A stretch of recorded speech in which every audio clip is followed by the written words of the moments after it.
Let me be clear right from the start. Respect is not something you ask for. It's not something you hope for.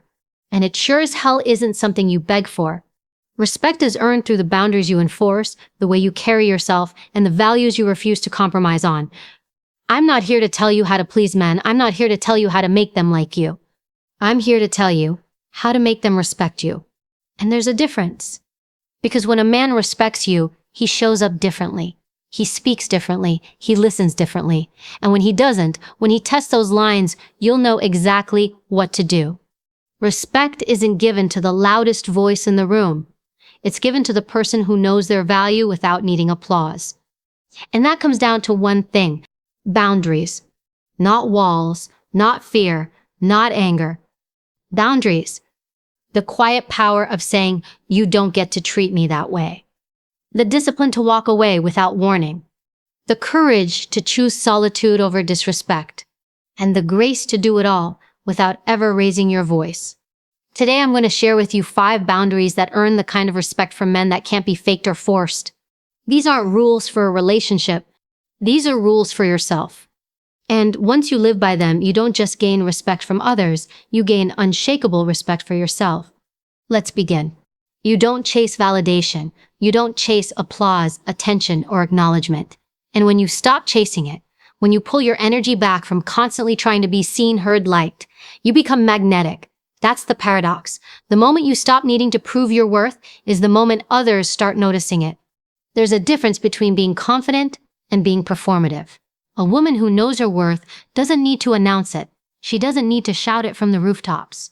Her presence speaks before she does. And that's not about arrogance. It's about certainty. It's about knowing who you are without needing someone else to confirm it. When you operate from a place of self-worth, you stop engaging in the exhausting game of proving. You no longer need to convince someone you're enough. You don't overgive to earn a place in someone's life. You don't shrink to make someone else comfortable. You don't explain yourself repeatedly to people who are committed to misunderstanding you. You stop giving discounts on yourself in the hopes that someone will see your value. Because the truth is, people don't respect desperation. They respect discipline. They respect stillness. They respect clarity.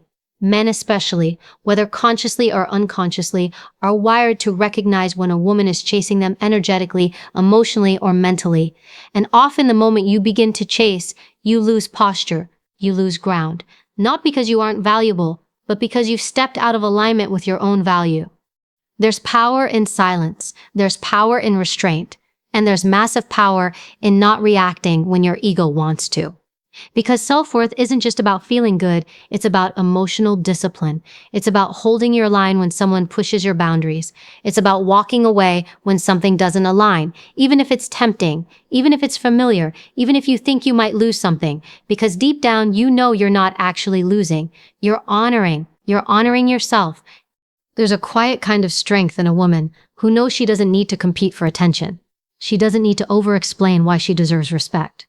She doesn't need to adjust herself to fit into places that were never built for her in the first place. And when she enters a room, she doesn't need to take up space loudly because her energy already does. Her energy tells you, I know who I am, I know what I bring, I know what I deserve. And here's the truth. People treat you based on the standards you set for yourself. If you lower the bar to accommodate someone's comfort, you teach them that your worth is flexible, that it's negotiable, that it's conditional.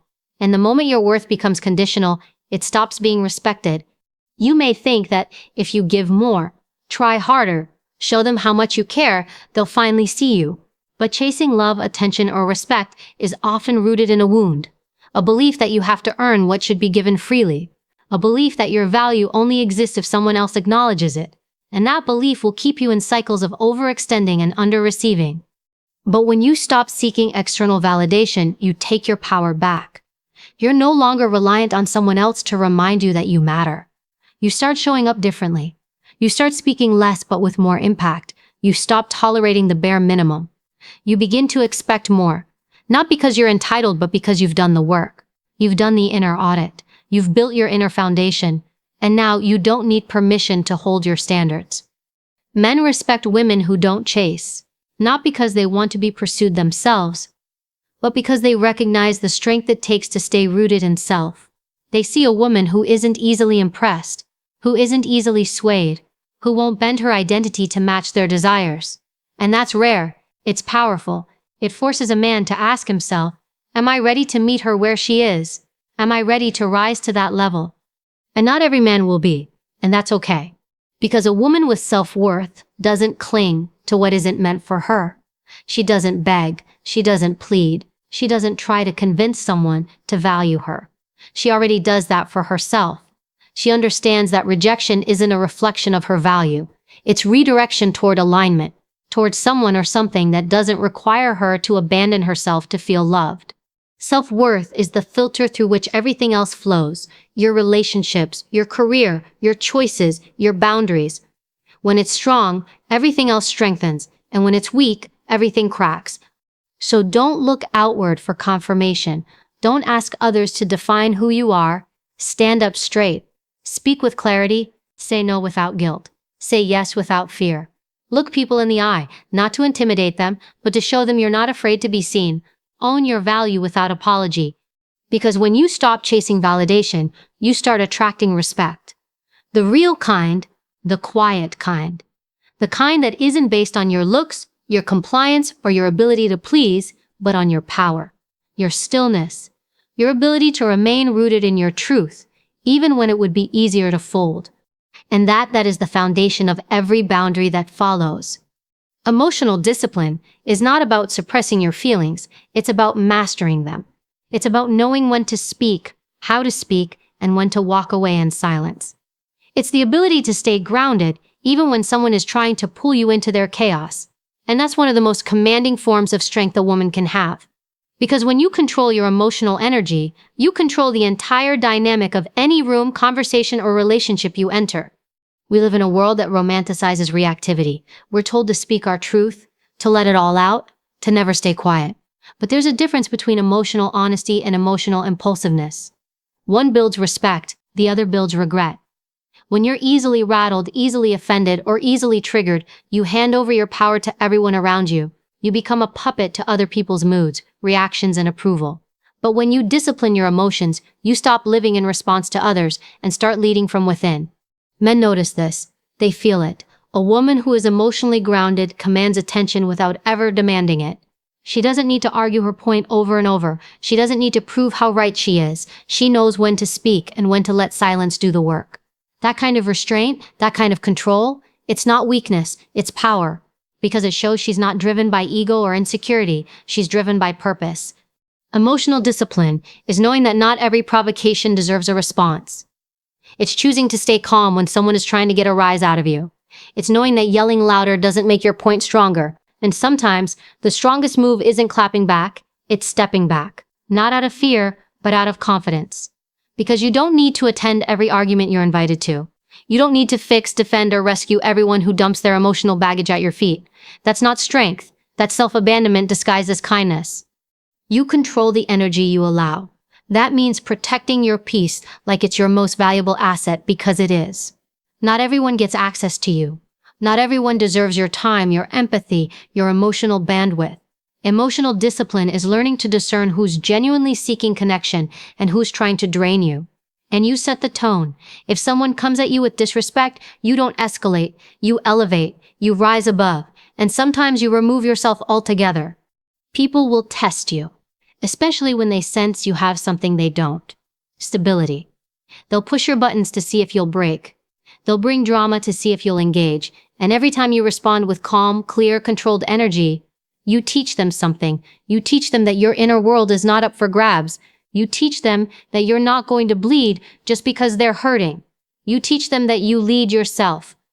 And this doesn't mean you become cold. It doesn't mean you suppress your voice or pretend everything is fine when it's not. Emotional discipline doesn't erase your feelings. It refines how you express them.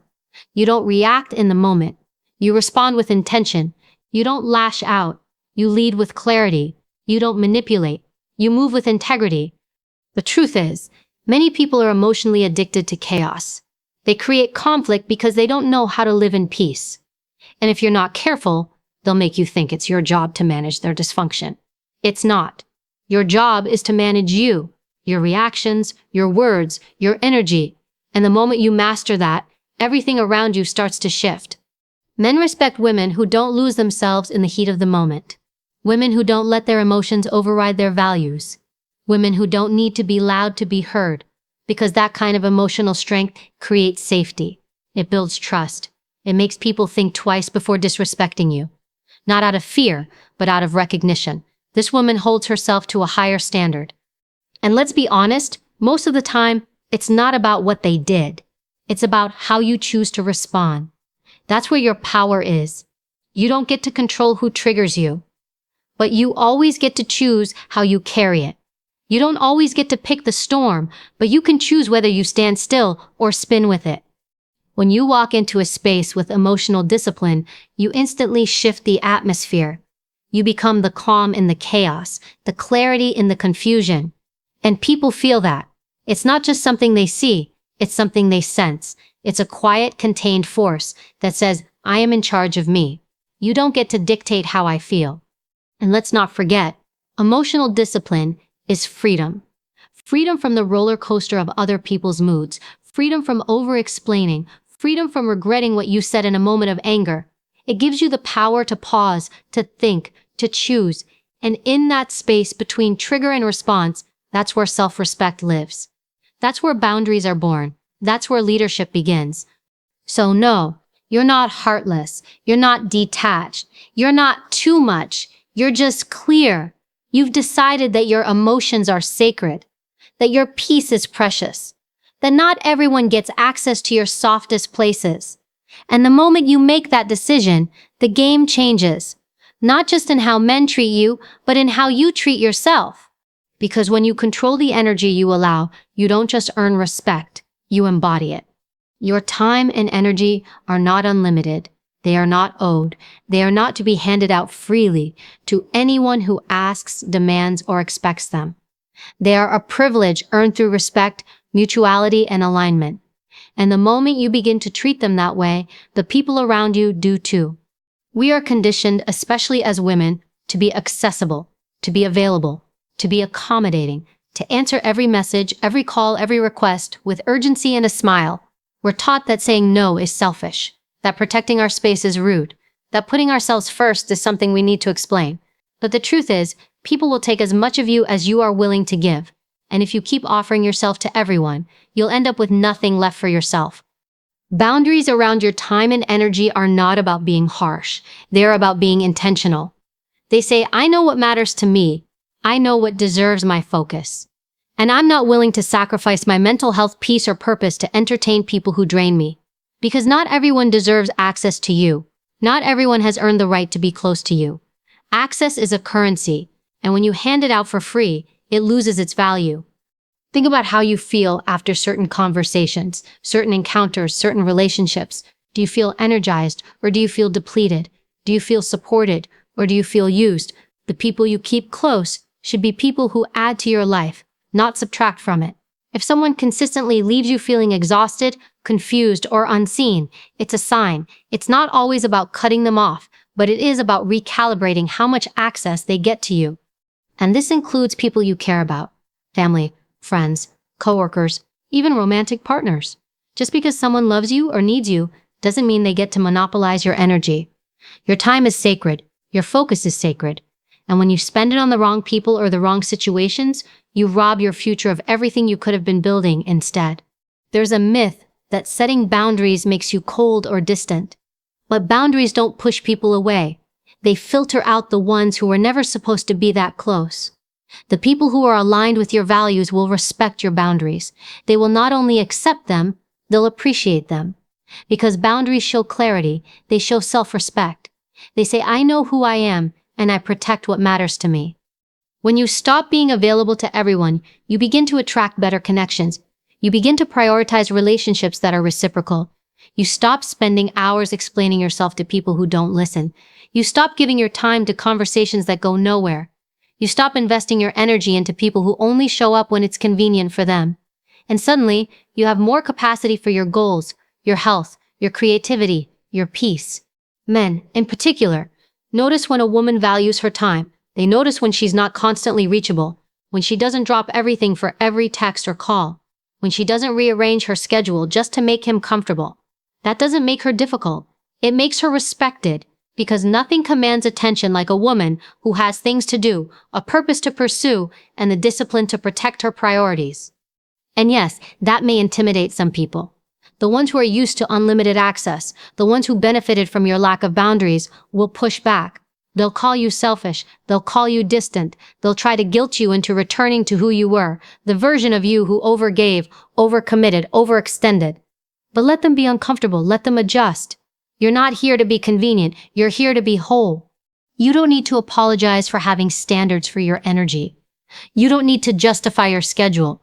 You don't need to explain why you're unavailable to things that don't align with your growth.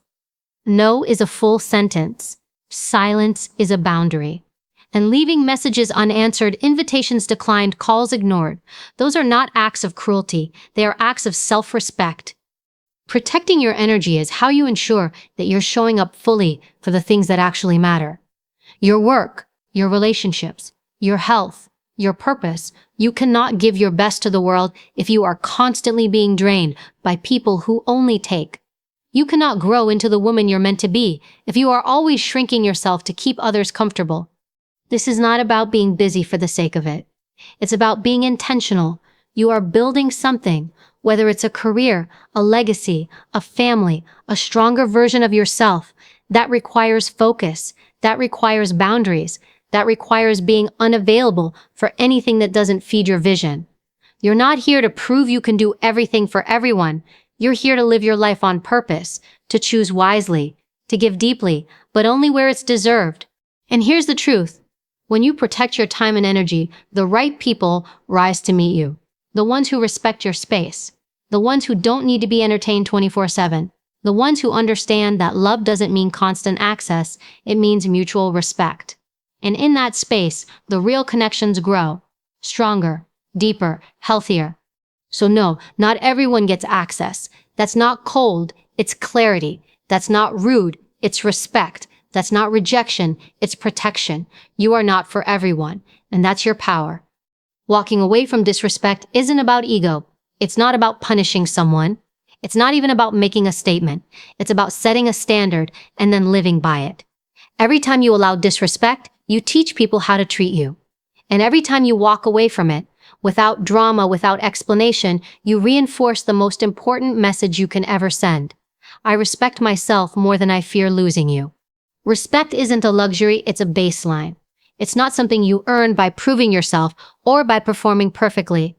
It's the bare minimum of how another person should treat you if they want to be in your life.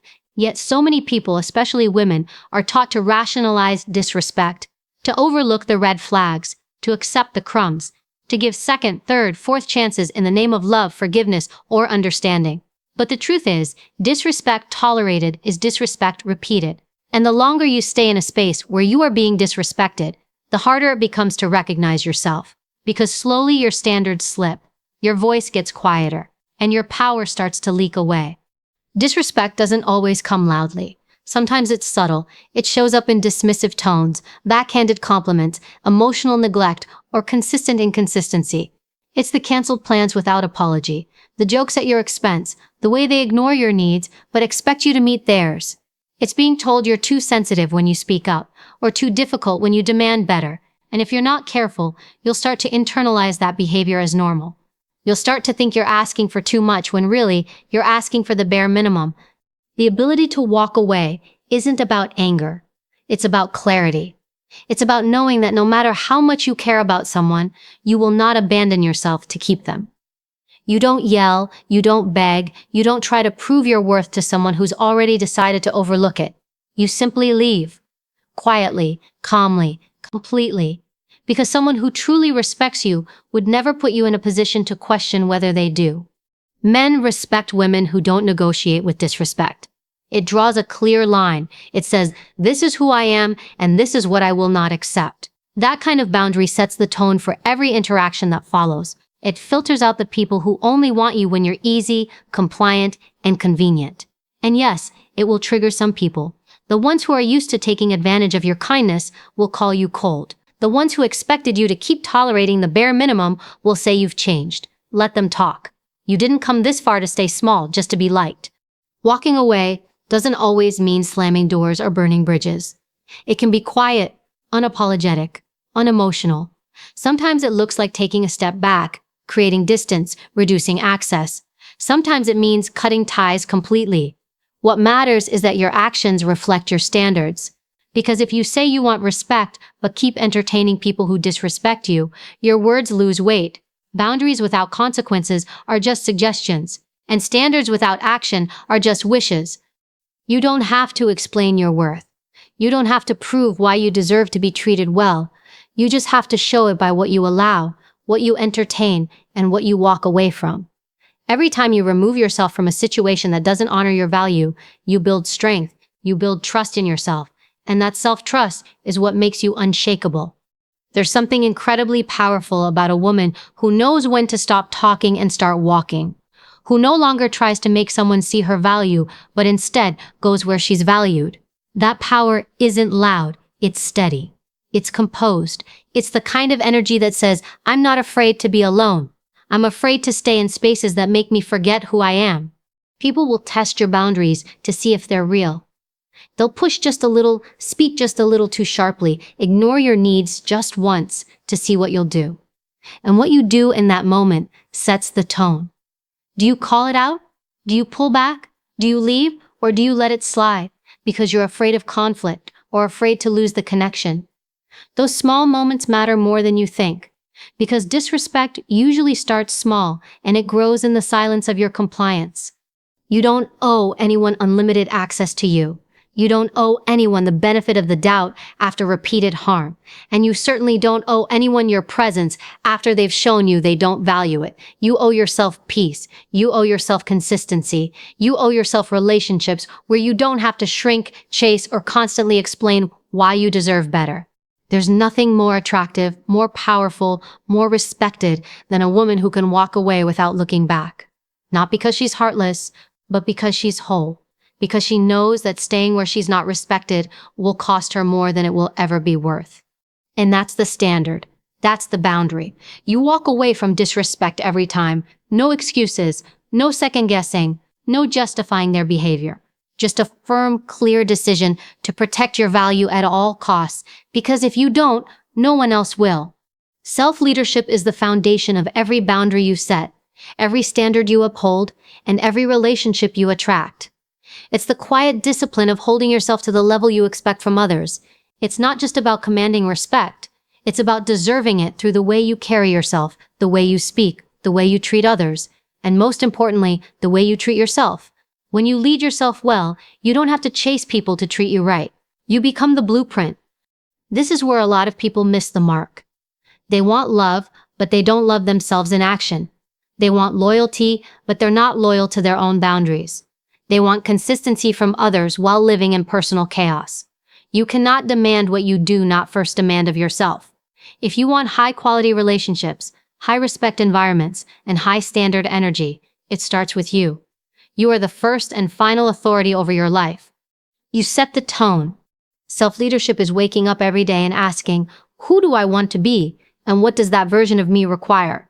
It's not waiting for motivation or permission or perfect conditions. It's doing what needs to be done even when no one is watching, especially when no one is watching. Because integrity is not a performance, it's a pattern, and people who move with integrity attract others who do the same. There is no shortcut to self-respect. You earn it in the quiet moments when you choose discipline over impulse, clarity over confusion, stillness over chaos. Self-leadership is saying no when it's easier to say yes. It's walking away when your heart wants to stay, but your standards say otherwise. It's having hard conversations with yourself about where you've been playing small, settling, or avoiding growth. And then it's doing the work to shift. Because the truth is, people treat you the way you treat you.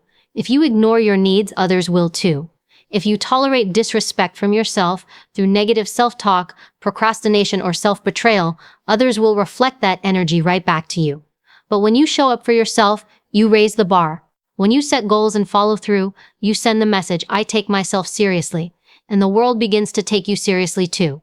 Self-leadership also means taking full responsibility for your life. That doesn't mean blaming yourself for everything that's happened to you, but it does mean owning your response to it. You don't wait to be saved. You don't sit in victimhood. You stand up and decide, this is who I am, and this is how I lead myself through this. You stop waiting for someone to choose you, fix you, or show you the way. You realize, I am the way. There's incredible strength in a woman who leads herself. She doesn't need to announce it. She doesn't need to prove it. It shows in the way she moves, in the way she protects her peace, in the way she refuses to compromise her standards for temporary validation. She isn't chasing a seat at someone else's table. She's building her own. And the people who deserve to be there will rise to meet her. Self-leadership also requires emotional maturity. You don't react impulsively. You don't let your feelings make your decisions. You know how to pause, reflect, and act from a grounded place. You take feedback without falling apart. You admit when you're wrong. You forgive yourself without making excuses. You don't avoid the hard things. You face them head on because you know growth is born in discomfort. And let's be clear, this kind of leadership isn't about being perfect. It's about being honest. Honest about your patterns, honest about your potential, honest about the gap between who you are and who you want to be, and then doing something about it. Because you know that the longer you wait to step up for yourself, the longer you stay stuck in cycles that drain your power. You are the standard. That means showing up with the same level of respect, excellence, and clarity you expect from others. That means keeping your promises to yourself. That means investing in your mind, your body, your environment, your future. And when someone comes into your life, they're not guessing what you allow. They can see it in your schedule, in your habits, in your tone, in the way you say no without flinching and yes without fear. Men, in particular, respect a woman who leads herself because she's not looking for a savior. She's not clinging. She's not performing to be chosen. She's whole on her own, and that energy is powerful. Not because she's trying to be intimidating, but because she's clear. She doesn't just ask for better, she lives better. And that energy either inspires people to level up or filters them out entirely. So when it comes to your standards, don't just speak them, be them. Show up as the kind of person you want to attract, the kind of leader you'd follow, the kind of partner you'd be proud of. That's where your real power lives. Not in control of others, but in mastery of yourself. You are the standard. You are the blueprint. You are the leader you've been waiting for. Start acting like it. Every day, in every room, without compromise, without apology. Because the moment you start leading yourself, everything else begins to fall in line. Let's be clear. Respect isn't something you beg for. It's something you embody. It's the direct result of the boundaries you set, the standards you live by, and the discipline you uphold even when no one is watching. You don't have to raise your voice to be powerful. You don't have to over-explain to be understood. You don't have to chase anyone to be chosen. When you operate from self-respect, people feel it before you even speak. And yes, it will cost you. You will lose access to people who were never meant to go where you're headed. You'll walk away from conversations, from opportunities, from relationships that don't honor your worth. But what you gain is far greater. You gain clarity. You gain peace. You gain a life where you are no longer performing for approval, but rooted in your power. Men respect a woman who respects herself. Period. A woman who doesn't just talk boundaries but enforces them. A woman who doesn't seek validation but knows her value. A woman who leads herself, who protects her time, who walks away from disrespect every time without needing to explain why. That energy is unforgettable. It demands respect without asking for it. So here's the truth. You don't rise by demanding more from the world. You rise by demanding more from yourself. You become the standard. You uphold the boundary. You choose to lead, not with noise, but with undeniable presence. You teach people how to treat you by the way you treat yourself. And once you step into that energy, confident, clear, unapologetic, everything changes. Not because the world suddenly gives you what you want, but because you no longer settle for less. That is the moment your life begins to align. That is the moment you stop chasing respect and start commanding it.